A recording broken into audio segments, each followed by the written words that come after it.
I see my morning routine and everything that I do as a way to set up my body for how I want to feel. It's a way to tell my brain and my body, this is how we're going to be today. Because we all know first impressions are everything. Have you ever met somebody and you get a really bad first impression from them?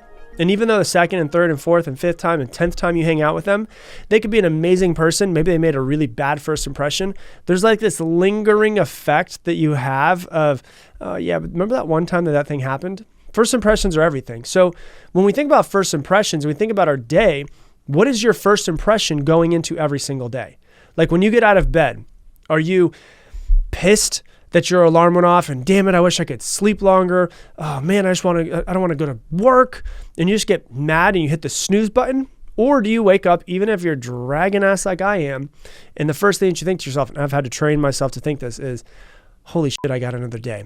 It's awesome. Just that little bit of gratitude, that feeling, think about the difference.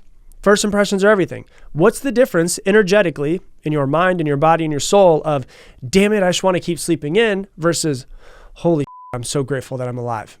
I'm so grateful I got another day.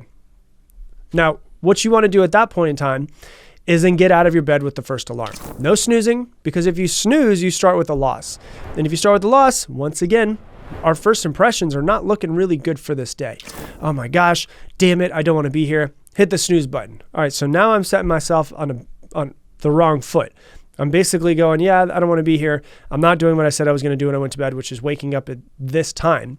So the first thing I want you to do is get up, get out of bed, and then make the bed first thing. Finish the task of sleeping. The sleeping task is go ahead and make the bed. And believe me, I'm one of the people, I still to this day think that it's crazy that I make the bed in the morning. I'm still the person that's like, all I do is just sleep in the bed. I don't go back into my room pretty much almost the entire day. You know, sometimes I do to go get something, whatever it is, but I do enjoy the look and feel of a clean bed when I walk in versus a messy bed. There's just a different feeling around it. But the main thing is that I want to make the bed so that I have a small win. Because if I wake up and I start the day with getting up when I said I was going to get up and making the bed, I have 2 small wins before I even go to the bathroom. I have 2 small wins before I do anything else for the day. I woke up when my alarm went off and I made my bed. And what you're doing is you're starting your day leaning forward. You're on your front foot. So instead of being reactive, like, oh my gosh, I slept for an extra 15 minutes. Now I got to hurry up. Now I got to do this. Now I got to do this. It's like, I did what I said I was going to do. I got up when I said I was going to wake up and I made my bed. I'm leaning a little bit forward. I'm taking action already. And I'm starting my day on the offensive versus off of the defensive. So turn the alarm off, get your ass out of bed, make the bed. Because if you hit the snooze button and you don't make your bed, you're 15 minutes behind. Now you're starting on the back foot. You're starting on your defensive. And those are 2 little tiny small mental wins. And then what is really important for you is to start your day with gratitude. So you go to the bathroom, you brush your teeth, you drink water, you do whatever it is you need to do. And you start to think to yourself, man, I'm so grateful that I have today. Like 150,000 people will die today, which means that when you wake up tomorrow, there will be 150,000 people that were alive right now at the recording of this podcast, you listening to it, that will not be alive tomorrow when you wake up. That alone is something to find gratitude in. And then what you do is you go into a place and you have, even if it's just a couple minutes of just sacred gratitude time. So for me, I go to my meditation area and I actually make it something special. Like one thing that for some reason makes it feel a lot more special, light a candle and just focus on what you could be grateful for that day. Like just take a few minutes. You can take 3 minutes, you could take 5 minutes, you could take 10. I personally take 20, and I take 20 minutes and just think about all of the things I have to be grateful for. There's a lot of people, and you could call this like prayer, you could call it whatever it is. A lot of people pray for what they want. For me, I see it as like a prayer for what I'm grateful for. Because if I find things to be grateful for, and I set my reticular activating system to find things I'm grateful for, I'm going to find more things throughout the day to be grateful for. And that alone is just going to change the trajectory of my day. Why? Well, because your reticular activating system is going to search for the things that you give it to search for. It's the same reason why when you buy a new car, you don't see that car ever until you start searching for it, and then you buy it, and then you see that car everywhere, because it's in your reticular activating system. It's in your conscious, your subconscious mind. You start to see it everywhere. So if you're setting your reticular activating system to find something to be grateful for, even if it's 3 minutes of just thinking of the people that you're grateful for, thinking of the fact today's weather's supposed to be really good. Think of the fact that you got a good night's sleep. Think of the fact that you got a roof over your head. You got a food that's inside of your refrigerator. You've got all of these things to be grateful for. Find as many that you possibly can, and then you start your day off with gratitude. Now, why do I recommend that you have like a sacred spot, a spot that you go back to routine? Even if you live in a studio apartment, in a tiny studio apartment in the middle of the city, have like just your meditation pillow that you have that's in the corner, and you sit there, and you can light a candle if you want to, and you just take a few minutes just to kind of ground yourself, ground your spirit, ground your soul.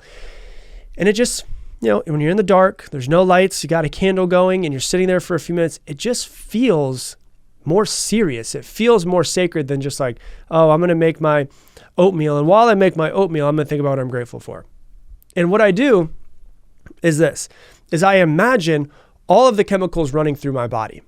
And so you have to think of who you are. Like, are you a human? Sure. Are you inside of this meat suit of yours? Sure. Can we control the chemicals running through our body? To a certain extent, we can. And there's these things that are called neuropeptides. Neuropeptides are chemical signals that go from the brain to the body and from the body to the brain. And so if I can make my brain focus on things to be grateful for, it's going to send chemical signals to my body, serotonin specifically, which make me actually start to feel more grateful, start to feel happier, and start to feel like I'm setting my day off on the right foot. And what happens is my body and brain are communicating at all times. So that sends neuropeptides from my body to my brain, start to get serotonin. Serotonin makes me feel good. And then my body talks back to my brain and says, hey, brain, this is how we're feeling right now. And your brain goes, oh, this feels amazing. Let me keep this going. And so I'm trying to think of the chemical signals, the neuropeptides, and I'm trying to fill my body up with all that good. That's what I'm trying to do. And I'm trying to set my reticular activating system to think about things I'm grateful for. I'm trying to set my body for how I want to feel throughout the day. And basically, I'm training my brain and body for how to think and how to feel. I don't really hear people talk about this. I don't know why, but I'm training my body of how I want to think and how I want to feel. Just so you know, people are always like, oh man, you must be like the most grateful, motivated person, all of these things. I used to be a really big pessimist. I could literally poke holes in anything that existed. And that was just who I was for a really long time. And when I found things that were wrong in anything, I found other things that were wrong in everything else. That's just the way that it was. And I didn't realize that I was accidentally setting my reticular activating system to find all of the negative in my life, all of the problems in my life. And I'm not saying ignore the problems. What I'm saying is it's a lot easier to go through the negative stuff and the problems when you are going through with gratitude. You end up actually working through the negative things a lot better when you're starting with gratitude. And so what you're doing when you wake up in the morning, before you go into your morning routine and everything, is you're actually starting your day off with 2 small wins. And then you're starting and training your brain of this is how we're going to think today. I'm in charge of this brain that I have. Mr. Brain, this is how we're going to think today. I'm in charge of this body that I have, this meat suit that I have that I was given at my birth. Hey body, this is how we're going to feel today. Because what you focus on, you get more of. Too many people focus on the negative stuff. They focus on what they don't want. Not enough people focus on the positive stuff and what they could be grateful for. It's so funny when I ask people like, hey, what do you want? And they'll be like, well, I want this and I want this. And then almost always they'll tell me 3 things that they don't want. And then they'll just start off a laundry list of things that they don't want. Oh, I want this, but I also don't want this thing. And I really don't want this thing anymore. And I don't want this thing anymore. And I'm like, I didn't ask you what you don't want. I asked you what you do want, but it's just a negative pattern that our brain will start to go into. And so for me, I can now find, because I was so good at finding the negatives in anything, I can also take anything that happens and start to find some positive in it. Because what you appreciate. So if I start off the morning, think about all the things I'm grateful for, think about all the things that are amazing, think about all the things that I'm so blessed to be able to have, even like the challenges. Like what I like to do is not just focus on like, hey, I'm grateful for this person, I'm grateful for this, I'm grateful for the weather. I actually like to think about the shit I've been through in my life and the challenges that maybe happened in the past or maybe happened to me in my business, and think about how grateful that I am that I went through those things. I'm grateful for the challenges that are in front of me. I'm grateful that what I'm going through right now is going to make me better, because if it doesn't challenge you, it doesn't change you.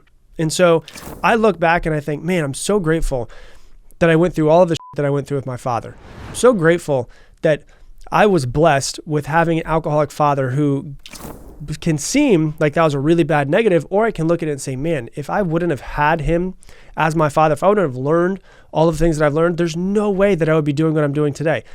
I'm so grateful for all of the lessons that he taught me, that he specifically taught me on purpose, but more than anything else, the lessons that he accidentally taught me by being who he was. And so I actually start to look at the challenges, and I literally try to focus on a lot of the challenges I've had in my past and go, man, that shit was hard, but I'm so grateful I went through it. Back in October 2010, I'm so grateful for living off of pasta for 2 months and for going 5 months behind on my car payment and almost losing I'm so grateful because I learned so much. And I learned where I don't ever want to be again. And I learned hard work and dedication so that I will never go back to where I was again. And I just think about this. And if you think about your morning routine and think about starting your day by training your brain and your body how you want to feel for the day, doesn't it just sound nice? Like, doesn't it sound better than waking up late, in a hurry, pissed off, I wish I was still sleeping? It sounds a whole lot better when it's like, man, I'm so grateful that I have the life that I have. I'm so grateful that I have a bed that I can sleep in. I'm so grateful. It's so cold outside. I'm so grateful I have air conditioning. I'm so grateful I've been through so much shit in my life. Look at all the amazing things that I have because those things made me grow. Doesn't it just sound better? It sounds nice to start your morning routine by training your brain and your body for how you want to think and how you want to feel, and just to be fully present, not to be in the past and not to be in the future, but to be in the present moment and be like, man, I'm so grateful for life right now. I appreciate just being alive. 150,000 people who were alive yesterday when I was alive did not wake up today. That's so freaking amazing. Is your life where you want it to be? Probably not, because our lives will never be where we want them to be, because it's like our goals are like the horizon. The closer we get to them, the further they get away. We just keep chasing them and chasing them. But we can still chase our goals and be fully, presently happy and grateful for what we have right now. And it gets rid of, and this is the secret to it, it gets rid of so many anxious feelings and worries that I've had in my past, because you realize how great it is where you are truly right at this moment. Like, life is amazing in this moment, and it's always getting better. And you can look at everything and you can start to have gratitude for everything. And the feelings of anxiousness come from like, oh my God, I don't know what's going to happen in the future. I don't know what I'm going to do with myself. I don't know about this. I don't know if I'm going to pay my bills. Like, those create anxiety. I know, I've been there many times before. But when you can start with what you're grateful for, it's crazy, because like 95% of your anxious feelings, 95% of your worries just kind of quiet themselves. They don't disappear. They just kind of get quiet. They stop being so damn loud. They stop taking control of your mind. And it's like, in this moment, in this present moment, in this very second of me breathing right here, right now, I'm grateful. And that's why breathing is such an important part of this. Like, one of the things that I teach people is, I didn't make this up. I'm not some guru that made this up. I learned this. When I went and did a 10-day silent meditation retreat, they taught us about just focusing on the breath, going in your nose and out of your nose, the breath of your chest expanding and lowering, and your abdomen expanding and then lowering. And the reason why is because our brain likes to be in the future and it likes to be in the past. It's rarely ever in the present moment. Either we're thinking about all of the things that happened to us and all of the crap that happened to us in our past, or we're getting anxious and worried and fearful about all the things that are happening to us in the future. And when you can focus on your breathing and you can focus on your body and you can focus on that, your body is the only thing that's actually in the present moment. And so what you're doing is you're taking your monkey mind and you're pacifying it by bringing it to this present moment and allowing yourself to chill. And what you do is you train your brain and you train your body. Same way that you train a dog. You're not going to get it right away. It's not going to be immediate. Your brain's going to go all over the place. It's going to fight you. It's going to not want you to do this. But if you do this over and over and over and over again, it's crazy. your day will start to change. Your mindset will start to change. Your anxious feelings will start to change. Your worries will start to go away.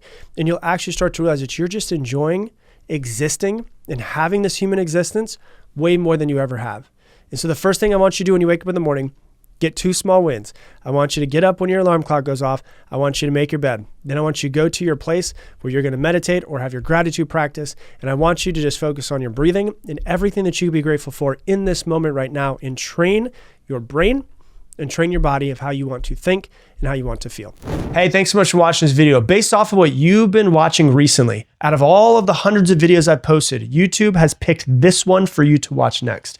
And if you want to make sure you don't miss any more videos, click this button right here.